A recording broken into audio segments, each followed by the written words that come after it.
Hola, ¿qué tal, iglesia? Es un gusto poderles saludar. Esta noche el Señor nos abre el privilegio para poder meditar y reflexionar en su palabra. Y quiero que todos en casita nos preguntemos qué es lo peor que nos haya pasado hasta el día de hoy. Seguramente lo peor que te haya pasado a ti no es lo peor que me haya pasado a mí. Seguramente lo que me haya pasado a mí no es lo peor que le haya pasado a otro hermano. Pero vamos a tratar de poner algunos ejemplos. Seguramente este es tu caso el día de hoy. Sufriste la pérdida de un ser querido, un padre, una madre, un hijo, una persona que representa tanto para tu vida. O seguramente el día de hoy fuiste despedido de tu trabajo, o que desde hace ya mucho tiempo estás en busca de un trabajo. O seguramente este es tu caso el día de hoy, después de varios años de casado, el día de hoy estás sufriendo una separación de esposos. O este es tu caso el día de hoy, sigues postrado en una cama de tu casa o en una cama de hospital esperando que el Señor haga un milagro en tu vida. Y quiero llevarte a Salmos 33:19 rápidamente, y dice de la siguiente manera, aboliendo a todo lo malo que nos pasa en la vida, y dice, muchas son las angustias del justo, pero el Señor los librará de todas ellas. Esto que te voy a decir no es tener fe para lo malo, pero seguramente si somos considerados justos, muchas serán nuestras aflicciones. Pero este no es todo el versículo. Lo primero seguramente es verdad. Lo segundo, mis queridos, es Dios diciéndome, o Dios diciéndonos, les voy a enseñar a confiar en mí de la siguiente manera. Los haré pensar que muchas serán sus aflicciones o sus angustias, pero también les haré pensar que de todas ellas los libraré. Y para no dejar cavidad de duda, que de todas o de las muchas aflicciones que nosotros tengamos en nuestra vida, el día de hoy, el Señor nos va a librar de todas ellas. Vamos a ir descartando algunos de los problemas que hemos o estamos viviendo en nuestras vidas. Lo primero, podemos meditar en el que tú estás buscando un trabajo. El día de hoy perdiste tu empleo o hace ya mucho tiempo que estás buscando un empleo. Seguramente has intentado y no has logrado encontrar el empleo. Pero déjame decirte que todos hemos pasado de alguna manera en estas situaciones. Yo, por ejemplo, pasé 3 años sin trabajo, luego de 3 años empecé a laborar. ¿Qué quiero decirte con eso? Que vas a tardar 3 años buscando trabajo. Puede ser que 2, puede ser que un mes, puede ser que una semana, un día, pero sí te aseguro que encontrarás el empleo que te ayude a regresar a suplir tus actividades y proveas económicamente para tu familia. Si este fue tu caso, estás enfermo y ya llevas tiempo orándole al Señor que te ayude, que ponga sus manos sanadoras sobre ti y que te quite ya la enfermedad que tú tienes. Quiero llevarte a un pasaje de la Biblia. Vamos a leer Mateo 12:15 y dice así de la siguiente manera. Consciente de esto, Jesús se retiró de aquel lugar. Lo siguieron muchos, dice, y él sanó, dice, a todos los enfermos. Quiero llevarte nuevamente a otro pasaje de la Biblia, hablando del mismo Jesús. Mateo 12:18-21 dice de la siguiente manera, y dice así, este es mi siervo, a quien he escogido, mi amado, dice, en quien estoy muy complacido. Sobre él pondré mi espíritu, dice, y proclamará justicia a las naciones. No disputará ni gritará, nadie oirá su voz en las calles, dice. No acabará de romper la caña quebrada, ni apagará la mecha que apenas arde, hasta que haga triunfar la justicia, y en su nombre, dice, escuchen bien, y en su nombre pondrán las naciones su esperanza. Y hablando de esperanza, vamos a ir a un ejemplo vivo de alguien quien confiaba o tenía esperanza en Jesucristo o en Jehová. Vamos a ver. Salmos 18:2 dice de la siguiente manera, hablando de David, de toda la vida sufrida que llevó David, hablemos de David. Él afirmaba, el Señor es mi roca, mi amparo, mi libertador, es mi Dios, el peñasco en quien me refugio, es mi escudo, el poder que me salva y mi más alto escondite. Alguien quien realmente pasó situaciones muy difíciles, penas de muerte, y lo afirma en Salmos 91, dice de la siguiente manera, él hablando de las situaciones que él pasaba. ¿Y por qué medita sobre la muerte? Salmos 91. El que habita al abrigo del Altísimo se acoge a la sombra del Todopoderoso. Yo le digo al Señor, dice David, tú eres mi refugio, mi fortaleza, el Dios en quien confío. Solo Él puede librarte de las trampas del cazador y de mortíferas plagas. Pues te cubrirá con sus plumas y bajo sus alas hallarás refugio. Su verdad será tu escudo y tu baluarte. No temerás al terror de la noche, ni la flecha que vuela de día, ni la peste que acecha en las sombras, ni la plaga que destruye a mediodía. Podrán caer 1000 a tu izquierda y 10,000 a tu derecha, pero a ti no te afectará. Muy bien, descartamos las situaciones difíciles que a veces pasamos. Llevamos dos. Si estás pasando un proceso de enfermedad, estás pasando un proceso de desempleo. El tercero, meditemos sobre la rotura de una relación de esposos. Mi querido, yo sé que es muy difícil después de que ya tal vez unos 2, 3, 4, 5 años, incluso si tuvieras un año de casados, sé que sería doloroso separarte de quien tú elegiste para vivir el resto de tu vida.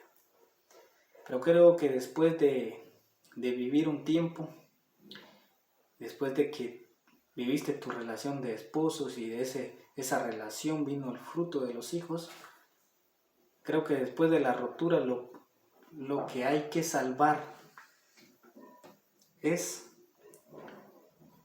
a los hijos. Que los hijos no sufran el por qué nosotros como padres estamos disolviendo la relación de esposos. Eso creo que va a depender mucho de la madurez en la que nosotros terminemos nuestra relación, que un día comenzamos con frutos de amor, que de esa misma manera nosotros, aunque no sea muy conveniente separarnos, pero a veces creo que es mejor una relación que mejor se disuelva que perjudicar a terceras personas en nuestra relación. Porque lo primero que he visto que sale afectado en una relación de esposos es cuando ya se tienen hijos y nuestros hijos son los que sufren las decisiones que nosotros hemos tomado. Y cuarto, vamos a analizar, hablemos un poquito de la pérdida que hemos sufrido. Yo sé que todos hemos perdido a alguien. Hemos perdido a un ser querido, a una madre, a un padre, y a un tío, a un abuelo. Y seguramente representaba tanto en ti que en tu corazón hay dolor y extrañas a ese ser. Yo quiero que platiquemos y analicemos un poquito de la muerte, y quiero que antes de analizar en la muerte podamos considerar ciertas cosas. Lo primero, consideremos cuándo fue la primera vez que se mencionó en la Biblia la palabra muerte, morirás, mueras o murió. Y vamos a ir a Génesis 33:3. Y Génesis 33:3 dice de la siguiente manera, una orden que Dios le dio a nuestros primeros, o a los primeros dos que estuvieron en el huerto del Edén, que es Adán y Eva. Y la orden fue así: pero del fruto del árbol que está en medio del huerto, dijo Dios, no comeréis. no comeréis de él, ni lo tocaréis, ¿para qué dice? Para que no muráis, dice la Reina Valera. Entonces, viendo considerando este primer aspecto de la muerte, que por medio de Adán y Eva entró por primera vez la muerte a la humanidad, porque conocemos y entendemos que este no era el plan de Dios, pero de alguna manera el hombre desobedeció al primer mandato que Dios le daba. Muy bien, consideremos también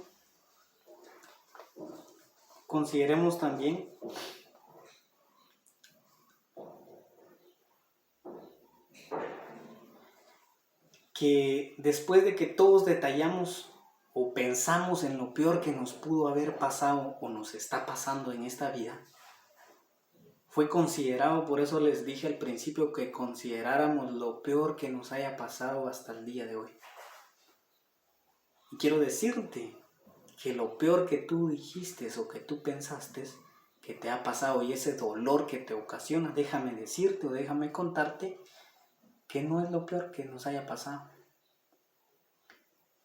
La humanidad, lo peor de lo peor que le haya pasado a la humanidad fue esa desobediencia que tuvo Adán, o ese mandato, ese quebrantamiento del mandato que Dios le dio a Adán, que no comiera de la fruta, trajo la consecuencia de esa desobediencia, trajo lo peor que le pudo pasar al hombre y a la mujer.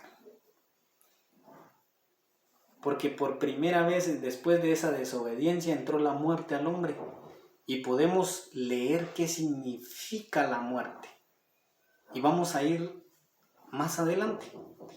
Vamos a dirigirnos a Romanos 5, 12 al 21.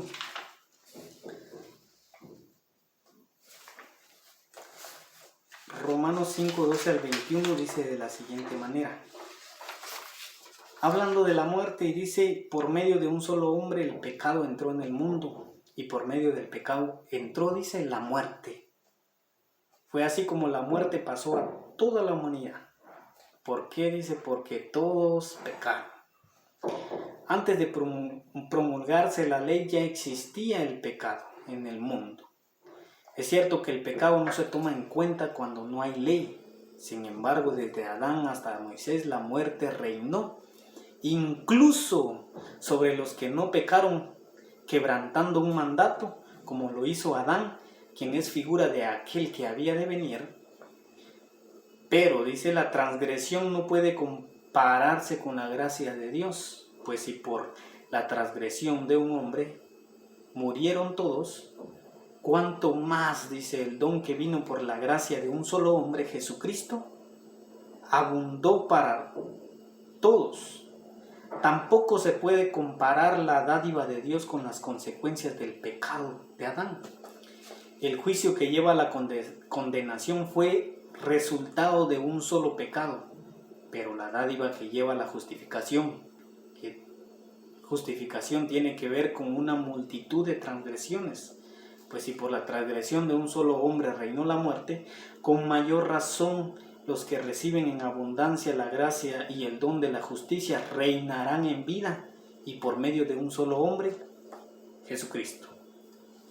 Por tanto, así dice, como una sola transgresión causó la condenación de todos, también un solo acto de justicia, la justificación que da vida a todos. Porque así como por la desobediencia de un solo, muchos fueron constituidos pecadores, también por la obediencia de un solo, muchos serán constituidos justos.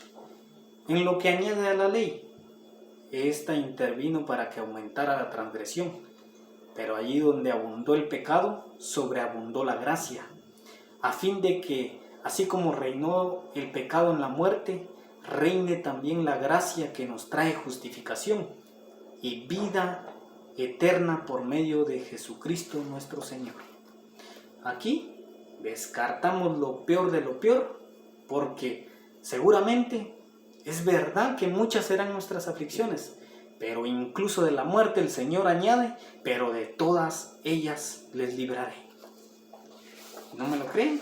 Vamos a seguir leyendo. Sigamos leyendo.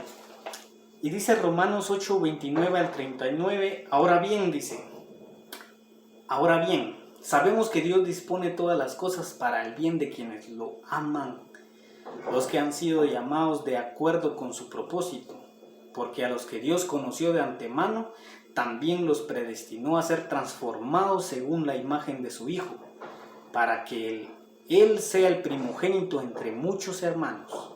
A los que predestinó también los llamó, a los que llamó también los justificó, y a los que justificó también los glorificó. ¿Qué diremos, dice Pablo, frente a esto? Si Dios está de nuestra parte, ¿quién puede estar en nuestra contra? El que no escatimó ni a su propio Hijo, sino que lo entregó por todos. Pregunta, ¿cómo no habrá de darnos generosamente junto con Él todas las cosas? ¿Quién acusará a los que Dios ha escogido? Dios, dice, es el que justifica. ¿Quién condenará? Cristo Jesús es el que murió e incluso resucitó y está a la derecha de Dios intercediendo por nosotros. Y menciona nuevamente Pablo y dice, ¿quién pues entonces nos apartará del amor de Cristo? ¿La tribulación? ¿O la angustia? ¿La persecución? ¿El hambre? ¿La indigencia? ¿El peligro? ¿O la violencia? Así está escrito. Por tu causa nos llevarán a la muerte. Nos tratan como ovejas todo el tiempo, como ovejas para el matadero. Sin embargo, en todo esto, miren, el que deja abierta el espacio para que entren las muchas aflicciones a nuestras vidas o nuestras muchas angustias, Él también viene y quita esas angustias, quita esas aflicciones. Y dice, sin embargo, en todo esto, dice, somos más que vencedores por medio de aquel que nos amó, pues estoy convencido. Y alguien quien está convencido que si tiene muchas aflicciones, también debe estar convencido que de todas ellas Dios le librará. Pues estoy convencido de que ni la muerte, ni la vida, ni los ángeles, ni los demonios, ni lo presente, ni lo porvenir, ni los poderes, ni lo alto, ni lo profundo, ni ninguna otra cosa creada podrá apartarnos del amor que Dios nos ha manifestado en Cristo Jesús, nuestro Señor. Es un placer poder reflexionar con ustedes, hermanos. Me gozo bastante el poder dirigirnos, el poder hablar, aunque sea a través de una pantalla, pero es bastante grato poder saludarles. Cuídense mucho, bendiciones.